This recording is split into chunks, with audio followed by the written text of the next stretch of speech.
In Finland's quiet forests, where summer houses once whispered peace, a new frontier of fear rises. Russia is fortifying 1,300 kilometres of borderland, NATO's newest flashpoint. From blueberry fields to barbed wire, Europe's last wilderness becomes the stage for Moscow's warning. Finland is no longer neighbour, but enemy.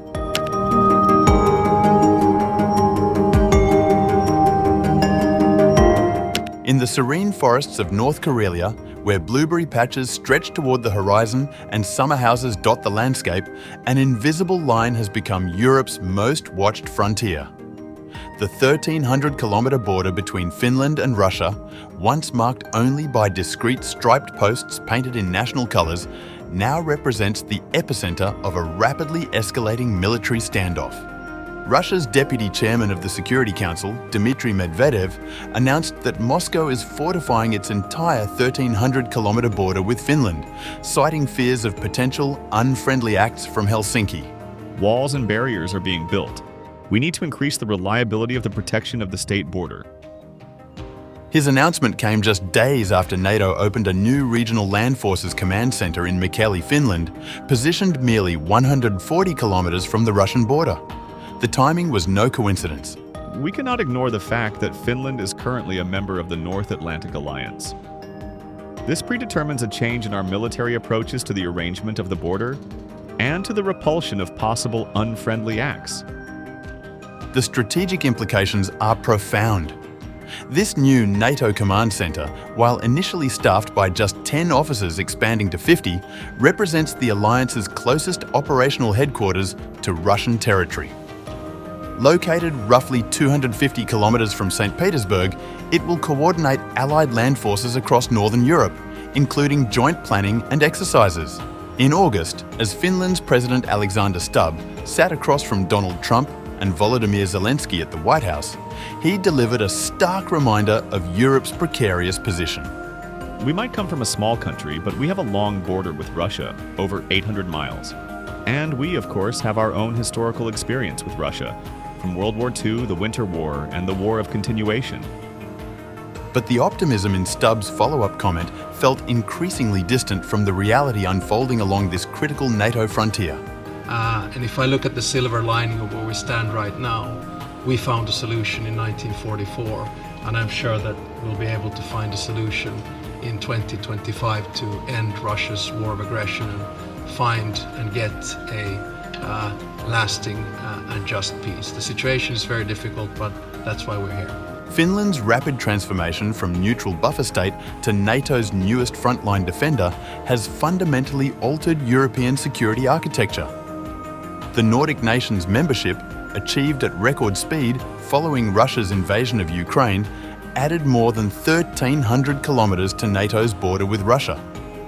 This expansion has prompted Moscow to establish a new 44th Army Corps headquartered in Petrozavodsk, approximately 120 miles east of the Finnish border. For Matti Pitkäinentie, commander of the North Karelia Border Guard District, the changing dynamics are personal and professional. He used to meet with his Russian counterpart 10 times yearly, communicating through interpreters about practical matters. Now, those meetings have been reduced to 4. For Russians, NATO has been historically next to Satan, if not Satan itself. So now we are part of that, and it changes how they view the Finns.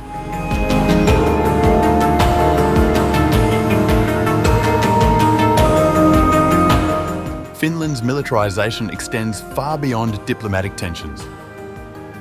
In forests near Joensuu, the North Karelia Border Guard trains its latest batch of conscripts, young Finns learning survival skills and forest warfare tactics. Among them is Emma, a 19-year-old volunteer who represents Finland's commitment to total defense. I think it is important to support your own country. I think everyone should join. Finland's constitutional requirement that all citizens participate in national defense has taken on renewed urgency. The prospect of Russian military personnel fleeing Ukraine presents new challenges. Now, one of the risks we are facing are the military-trained personnel fleeing the war. They, of course, know how to navigate through the woods and how to survive there if they need to stay out of sight for a couple of days. This summer, Finnish border guards arrested a man crossing illegally, whom media reports suggest was a Russian Wagner defector. The incident highlights the complex security calculations Finland now faces. How do we work with Russian males who have been in the war? The militarization extends beyond personnel to the physical landscape itself. Finland is constructing a 200-kilometre fence along its border, expected for completion by 2026. But even more innovatively, both Finland and Poland are considering re-wetting dried peatlands to create natural tank barriers against potential Russian ground invasion. Cezary Tomczyk, State Secretary at Poland's Defense Ministry, declared, Nature is an ally and we want to use it. The concept builds on Ukrainian precedent from March 2022, when Ukrainian forces destroyed the Kozarevichi Dam, flooding 2,800 hectares and successfully slowing Russian advances toward Kyiv. For Finland, this strategy offers dual benefits. As research professor Kristiina Lung from the Natural Resources Institute of Finland explains, 1/3 of the country is peatland, but we have drained half of this area. restoring these wetlands could simultaneously serve defence purposes and environmental goals, as drained peatlands currently produce more than half of Finland's agricultural greenhouse gas emissions. The human dimension of this new reality emerges starkly in Finland's treatment of Russian asylum seekers. From January to September 2025, Finland expelled 104 Russians, with 18 forcibly deported. Russian activist Maxim Aliev reported that for 2 years, asylum applicants in Finland did not undergo any interviews at all. Only from the end of 2024 did interviews begin, and as a result, nearly 90% of applications were rejected. Finnish migration officials no longer consider fleeing Russian mobilization sufficient grounds for asylum, arguing that mobilization in Russia has officially ended. This policy shift reflects Europe's hardening stance toward Russian citizens, even those fleeing their government's policies.